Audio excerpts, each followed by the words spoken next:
أعوذ بالله من الشيطان الرجيم. بسم الله الرحمن الرحيم. الحاقة ما الحاقة وما أدراك ما الحاقة كذبت ثمود وعاد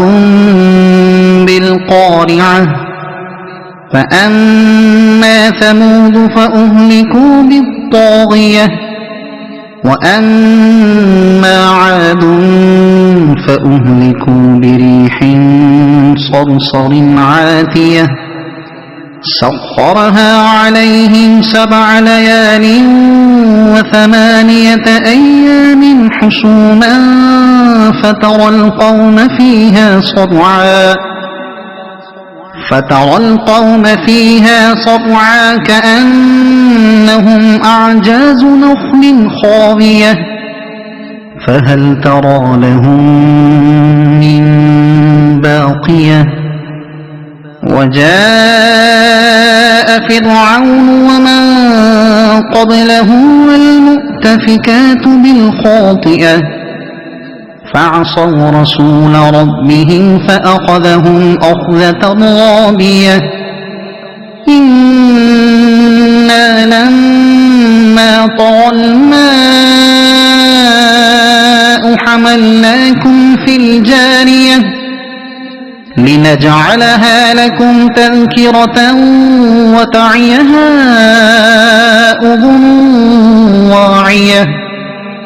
فإذا نفخ في الصور نفخة واحدة وحملت الأرض والجبال فدكتا دكة واحدة فيومئذ وقعت الواقعة وانشقت السماء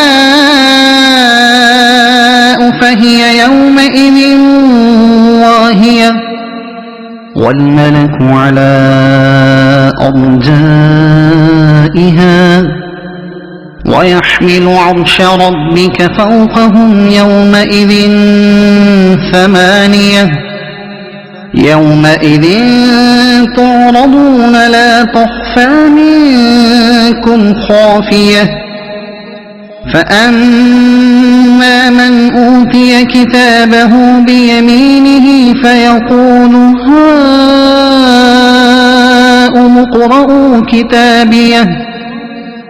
إني ظننت أني ملاق حسابيه فهو في عيشة راضية في جنة عالية قطوفها دانية كلوا واشربوا هنيئا بما أسلفتم في الأيام الخالية وأما من أوتي كتابه بشماله فيقول يا ليتني لم أوت كتابيه ولم أدر ما حسابيه يا ليتها كانت القاضية ما أغنى عني ماليه هلك عني سلطانيه خذوه فغلوه ثم الجحيم صلوه ثم في سلسلة ذرعها 70 ذراعا فاسلكوه إنه كان لا يؤمن بالله العظيم ولا يحض على طعام المسكين فليس له اليوم هاهنا حميم ولا طعام إلا من غسلين لا يأكله إلا الخاطئون فلا أقسم بما تبصرون وما لا تبصرون إنه لقول رسول كريم وما هو بقول شاعر قليلا ما تؤمنون ولا بقول كاهن قليلا